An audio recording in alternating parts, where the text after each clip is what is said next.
Quel est le point commun entre les leaders qui inspirent dans leur marché? Dans cette vidéo, on va parler du TEDx de Simon Sinek qui parle du pourquoi et de quel est le point commun, quelle est cette chose que font les gens pour inspirer et se démarquer des concurrents, que ce soit sur un produit, une segmentation de marché, une niche, que ce soit sur un art. Toutes ces personnes ont un point commun et selon Simon Sinek, elles communiquent pareil, agissent pareil et pensent pareil. Dans cette vidéo, on va voir quelques exemples. Dans le TEDx que je vous mets juste en description, Simon Sinek parle notamment de Apple, des Fairlight qui ont réalisé le premier vol en avion. Et dans cette vidéo, on va continuer sur cette lancée et imaginer d'autres exemples pour continuer à imager le propos de Simon Sinek lors de ce TEDx. Alors la grande idée de ce TEDx, c'est le Golden Circle. Vous allez le voir s'afficher à l'écran juste là. C'est un cercle composé de 3 cercles avec à l'intérieur un pourquoi, un comment et un quoi. Voilà, vous voyez à l'écran s'afficher ce cercle avec les différents libellés. Et selon Simon Sinek, la plupart des gens communiquent de cette façon. Ils disent qu'est-ce qu'ils font, comment ils font et pourquoi ils font. En gros, ce qui est dit pendant le TEDx, c'est que 100% des boîtes savent ce qu'elles font, quelques-unes d'entre elles savent comment le faire, et un tout petit pourcentage de ces sociétés savent pourquoi elles le font. Et ce qui fait la différence avec les leaders et les acteurs principaux des différents marchés, c'est qu'ils communiquent dans l'autre sens. Ils commencent par dire pourquoi ils le font, comment ils le font et qu'est-ce qu'ils font. Vous pouvez voir dans le TEDx qu'il va prendre l'exemple d'Apple notamment. On ne va pas le redire ici, je vous laisserai le visionner. Si on prend l'exemple de Nike, pourquoi Nike est différent de ses concurrents? Pourquoi est-ce qu'on a une perception différente de Nike?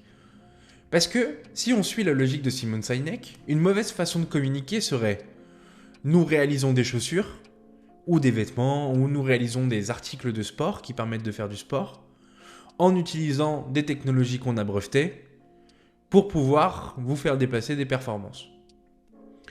Et qu'est-ce que dit Nike en fait? Est-ce que là vous avez envie d'acheter un produit Nike? Je pense beaucoup moins que de la façon dont ils communiquent actuellement. Leur façon de communiquer tout de suite, c'est de dire « Nous pensons que chacun peut se dépasser et réaliser des performances incroyables. Donc, nous avons breveté des technologies qui nous permettent de créer des articles de sport adaptés aux performances. » Et là, d'un coup, ça donne beaucoup plus envie d'acheter un produit Nike.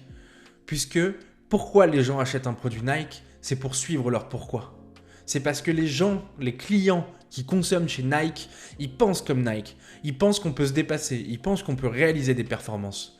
Et c'est ça la force du pourquoi. Et c'est ce que Simon Sinek nous explique dans son TEDx. C'est que les gens n'achètent pas un produit. Ils achètent une expérience, un pourquoi. Et c'est aussi pour ça, on va le voir juste après, que dans le milieu artistique, un artiste peut faire des arts complètement différents, peut faire plein de styles différents, il aura toujours une communauté solide. Et pourtant, les gens ne connaissent pas les musiques en avance. Quand une nouvelle musique sort, par exemple d'un artiste, que quelqu'un adore, il va forcément l'aimer. Et pourquoi ? Parce que la personne ne vient pas consommer la musique en premier, elle vient consommer le pourquoi, la valeur principale de l'artiste. Si on prend notre second exemple, il porte sur un artiste que moi j'aime beaucoup personnellement, qui s'appelle DJ Snake. Donc c'est un DJ français qui a rayonné à l'international et qui a su fédérer dans le monde entier une fanbase assez incroyable en très peu de temps.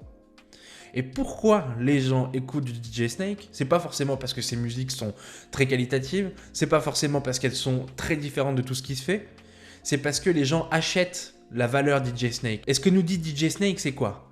Peu importe d'où on vient, peu importe d'où on part, on peut réaliser des choses incroyables. Ça, c'est son pourquoi il fait ça. Pour montrer qu'on peut réaliser des choses incroyables, peu importe d'où on vient. Comment? En réalisant ses rêves. Et quoi? En faisant de la musique.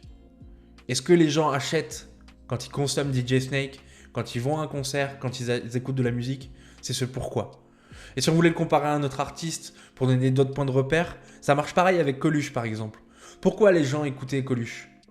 Parce qu'il véhiculait son pourquoi qui était de vouloir aider les autres, de proposer de mettre en place des actions qui vont permettre aux gens qui sont dans la pauvreté de bénéficier de repas, etc.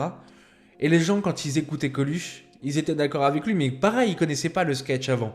Mais ils aimaient déjà, parce qu'ils venaient consommer ce pourquoi qui est profond et qui est la valeur principale de la personne.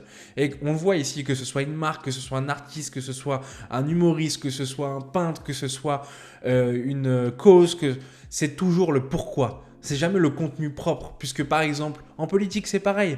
On peut avoir un homme politique qui va drainer des gens, qui va permettre de se créer des gens qui vont le suivre, mais il va changer d'avis. Lui, personnellement, il va proposer d'autres choses et les gens qui le suivent ne connaissent pas ce qu'il va proposer. Mais pourtant, il y a une adhésion forte parce qu'ils sont là par rapport au pourquoi et pas par rapport au quoi. Ils sont là par rapport au pourquoi. Je voulais présenter un dernier exemple dans cette vidéo qui est Free. Free, quand ils ont lancé leur offre de téléphonie, et ben le quoi, c'est nous lançons une offre de téléphonie, comment en déployant des lignes et pourquoi pour vous permettre de pouvoir téléphoner. Quand on le prend comme ça, c'est pas du tout vendeur. Et Free, ils sont pas arrivés sur le marché comme ça. Ils sont arrivés en disant on lance une offre de téléphonie parce qu'on pense que les autres opérateurs vous arnaquent. Et ça, c'était le pourquoi fort de Free. C'était de dire nous, on est de votre côté, on veut vous donner la valeur pour le prix qu'elle vaut. Et ça, c'était l'argument de Free quand ils ont lancé leur modèle téléphonique. Nous venons lancer une offre téléphonique parce que nous pensons que les autres opérateurs vous arnaquent. Comment? On va déployer des lignes et quoi? Vous allez obtenir un forfait téléphonique. Et dans ce sens-là, c'est beaucoup plus fort parce que les gens n'ont pas acheté un forfait téléphonique de chez Free. Ils ont acheté une entreprise qui vient renverser les codes et qui vient montrer qu'on peut tout faire à coût réduit, qu'on peut satisfaire le client sans vouloir l'escroquer, sans vouloir l'arnaquer et en lui proposant le produit à juste prix. Et c'est pour ça que Free a une communauté d'utilisateurs qui est beaucoup plus fidèle que les autres opérateurs. Parce qu'ils ont inculqué cette valeur forte chez leurs premiers clients et qui s'est après développée au fil des années et au fil des offres. Voilà, j'espère que dans cette vidéo, ça a pu vous donner un peu plus l'importance du pourquoi. On le redonne tout le temps, on en reparle tout le temps. Et je trouvais sympa de compléter ce TEDx incroyable de Simon Sinek qui est en description. Je vous invite à aller le voir parce que ça peut vraiment changer votre vision et compléter ce qu'on vient de dire ici. Mais je trouvais intéressant de pouvoir rajouter d'autres images et d'autres exemples par-dessus ça. Voilà, on se dit à très bientôt dans une prochaine vidéo. Ciao!